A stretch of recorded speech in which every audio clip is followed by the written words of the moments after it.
Assalamualaikum warahmatullahi wabarakatuh. Om Swastiastu, Namo Buddhaya, dan salam kebajikan. Kami dari kelompok 2 mata kuliah Introduction to Economy akan mempresentasikan topik Market Process of Supply and Demand dengan industri e-commerce dan studi kasus Shopee Indonesia. Bidang industri e-commerce di Indonesia. Industri e-commerce menjadi pilar utama ekonomi digital dengan dukungan AI dan big data, serta bersifat low entry barriers yang mendorong digitalisasi UMKM. Hingga 2025, industri ini berkembang menjadi ekosistem terpadu seperti retail, logistik, dan keuangan digital. Nilai ekonomi digital diproyeksikan mencapai 109 miliar US dollar, dengan Shopee sebagai market leader yang menunjukkan pertumbuhan menuju profitabilitas. Industri ini juga berkontribusi pada efisiensi rantai pasok dan pemberdayaan UMKM. Namun, di balik pertumbuhan tersebut terdapat berbagai permasalahan yang muncul dalam e-commerce, seperti persaingan harga ekstrim, loyalitas pengguna rendah, dan resiko predatory pricing antar platform besar. Demand dan supply dalam e-commerce. Permintaan atau demand adalah jumlah barang yang ingin dan mampu dibeli konsumen. Sedangkan penawaran atau supply adalah jumlah yang ditawarkan produsen. Keseimbangan pasar ditentukan oleh interaksi keduanya, termasuk faktor pergeseran kurva dan elastisitas harga. Dalam ekonomi digital, konsep ini berkembang menjadi two-side market di mana platform menyeimbangkan kepentingan penjual dan pembeli secara simultan. Permasalahan yang muncul adalah ketidakseimbangan antara permintaan dan penawaran akibat intervensi platform, seperti promo besar-besaran yang dapat meningkatkan permintaan secara sementara, namun tidak berkelanjutan. Selain itu, adanya faktor eksternal seperti biaya logistik juga dapat mengganggu keseimbangan pasar.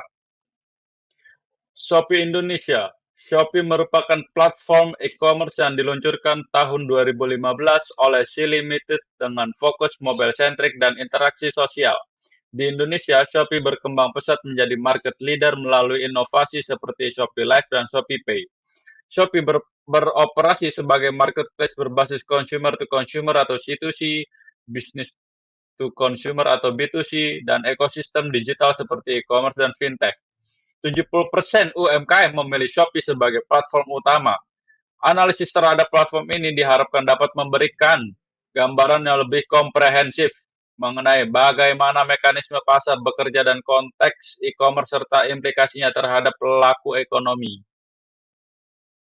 Kajian pustaka salah satunya itu ada metode kualitatif dari Kusnindar, e-commerce sebagai contestable market, dan perlu regulasi untuk jaga persaingan UMKM. Dan ada studi kasus dan game teori dari Palupi, yaitu salah satunya price war atau perang harga, dan itu bisa jadi subsidi masif yang menggeser permintaan. Dan studi kepustakaan dari Prameswari, itu adalah platform digital dorong permintaan dan pemberdayaan UMKM.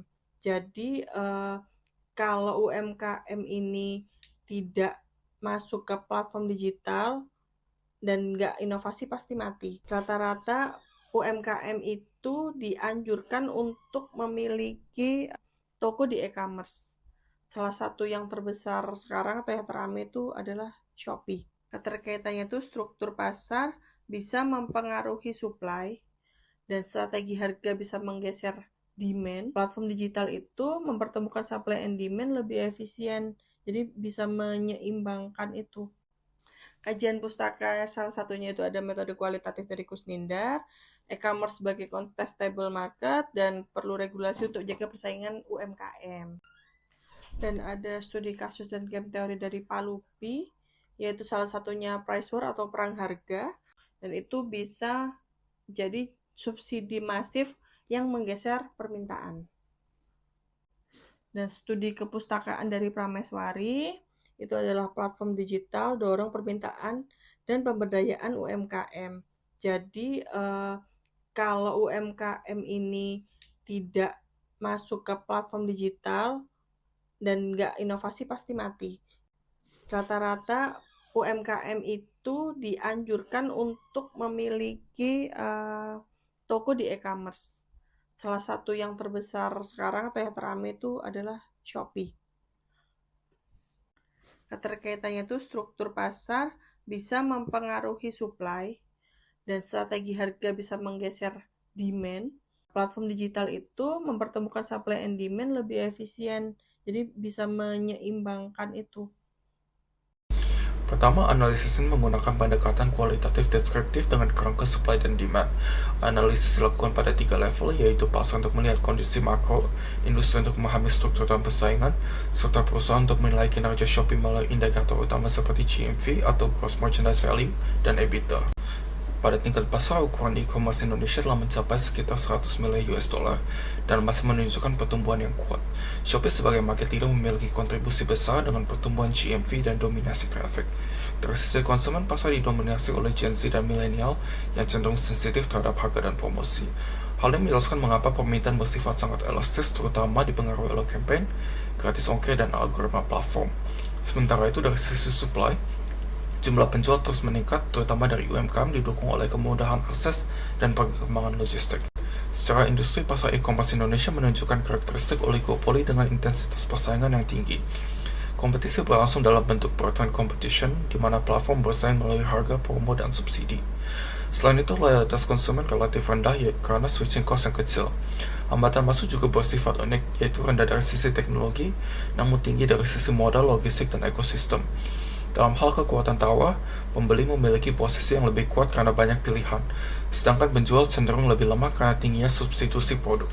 Pada tingkat perusahaan, Shopee memiliki beberapa kekuatan utama, yaitu posisi sebagai market leader, ekosistem yang terintegrasi, serta efisiensi operasional yang tinggi. Namun, terdapat beberapa kelemahan seperti ketergantungan pada promosi dan tekanan margin akibat persaingan harga. Dari sisi peluang, pertumbuhan ekonomi digital dan ekspansi UMKM memberikan potensi yang besar. Namun Shopee juga menghadapi ancaman dari kompetitor seperti TikTok Shop, regulasi pemerintah, serta fluktuasi daya beli masyarakat. Secara keseluruhan, Shopee berada di posisi yang kuat, namun tetap menghadapi tekanan kompetitif yang signifikan di industri yang sangat dinamis. Ekonomi Indonesia menunjukkan ketahanan di 2025-2026 dengan pertumbuhan konsisten, namun menghadapi tekanan eksternal seperti fluktuasi nilai tukar rupiah dan risiko geopolitik. Sementara tantangan meliputi inflasi, beban belanja negara, dan pelemahan daya beli akibat ketidakpastian global. Di slide samping saya, kita memiliki dampak positif ekonomi di Indonesia, seperti kontribusi terhadap PDB, yaitu mendorong perputaran ekonomi digital nasional. Kedua, penyerapan tenaga kerja, munculnya profesi baru seperti live streaming dan konten kreator. Ketiga, stabilitas ekonomi bisa menekan inflasi daerah. Lalu, dampak ekonomi industri mencakup peningkatan PDB, menciptakan lapangan kerja, inovasi teknologi, dan peningkatan infrastruktur. Industri memacu pertumbuhan ekonomi melalui industrialisasi, peningkatan ekspor, dan multiplier effect bagi UMKM. Tantangannya meliputi kesenjangan sosial, pencemaran lingkungan, ketimpangan regional, dan disrupsi otomatis tenaga kerja. Shopee memberikan dampak ekonomi signifikan di Indonesia melalui digitalisasi UMKM, peningkatan efisiensi pemasaran, dan perluasan akses pasar. Platform ini mendorong pertumbuhan ekonomi digital, namun juga memicu persaingan ketat bagi pedagang konvensional, serta meningkatkan perilaku konsumtif di masyarakat. Dampak ekonomi positif Shopee memperdayakan UMKM, literasi digital, peningkatan omset, serta pemasaran efisiensi. Lalu dampak negatif atau tantangan Shopee, penurunan pendapatan konvensional, perilaku konsumtif, risiko keamanan, dan persaingan harga. Saya Devika, saya akan menjelaskan mengenai ancaman dan tantangan pada industri e-commerce, khususnya Shopee. Ancaman industri e-commerce. Pertama, dari sisi regulasi, adanya kebijakan pajak dan pengawasan harga membuat platform seperti Shopee harus lebih berhati-hati dalam menentukan harga. Hal ini dapat mempengaruhi penawaran atau supply, karena seller harus menyesuaikan harga jual agar tetap kompetitif. Kedua, dari sisi teknologi, munculnya sosial e-commerce seperti TikTok Shop menjadi ancaman karena pola belanja konsumen berubah menjadi lebih cepat dan impulsif. Ini mempengaruhi permintaan atau demand, karena konsumen lebih tertarik pada platform yang interaktif. Ketiga, kondisi ekonomi global seperti inflasi dan menurunnya daya beli masyarakat juga menyebabkan permintaan pasar melemah. B. Ancaman bagi Shopee. Shopee menghadapi persaingan yang ketat dari kompetitor, terutama TikTok Shop. Selain itu, resiko operasional seperti gangguan sistem dan keamanan data dapat menyebabkan menurunnya kepercayaan konsumen. Jika promo atau subsidi dikurangi, transaksi juga bisa menurun karena sebagai konsumen masih sensitif terhadap harga. C. Tantangan industri. Tantangan utama adalah inovasi dan adaptasi teknologi. E-commerce akan terus menghadirkan pengalaman belanja yang menarik agar konsumen tetap memiliki minat beli. Selain itu, efisiensi biaya logistik juga menjadi tantangan besar agar harga tetap terjangkau dan penawaran tetap kompetitif. D. Tantangan Shopee ke depan. Shopee juga harus beralih dari strategi yang bergantung pada promo menuju value driven, yaitu fokus pada kualitas layanan, loyalitas pengguna, dan integrasi vintage. Dengan begitu, permintaan konsumen tidak hanya bergantung pada diskon, tetapi juga pada nilai yang diberikan platform. Jadi, ancaman dan tantangan ini sangat berkaitan dengan supply and demand karena perubahan harga, persaingan, dan daya beli masyarakat secara langsung mempengaruhi penawaran dan permintaan di pasar e-commerce. Terima kasih.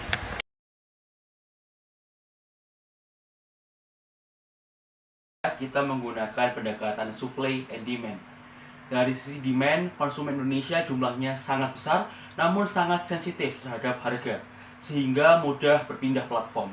Dari sisi supply, Shopee bergantung pada UMKM, namun masih menghadapi tantangan dalam kualitas dan konsistensi produk. Dalam proses penyusunan strategi, kami menggunakan 6 analisis berupa SWOT dan TOWS Matrix, Competitive Advantage, Porter 5 Force, Vario, dan Unsolved Matrix. Analisis SWOT dan TOWS bertujuan untuk mengidentifikasi kondisi internal dan eksternal sekaligus merumuskan strategi. Hasilnya menunjukkan bahwa Shopee kuat dalam pangsa pasar dan ekosistem, tetapi masih lemah dalam ketergantungan subsidi dan biaya yang tinggi.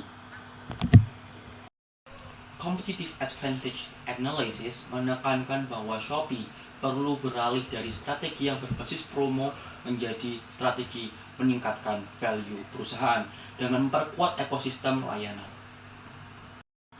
Dari Porter 5 Force, diketahui bahwa persaingan industri sangat tinggi dan konsumen memiliki kekuatan besar, sehingga inovasi menjadi kunci keberlanjutan dari industri e-commerce dan Shopee Indonesia. Melalui Vario, Shopee terbukti memiliki keunggulan kompetitif yang berkelanjutan, terutama dari penciptaan ekosistem yang terintegrasi dan teknologi.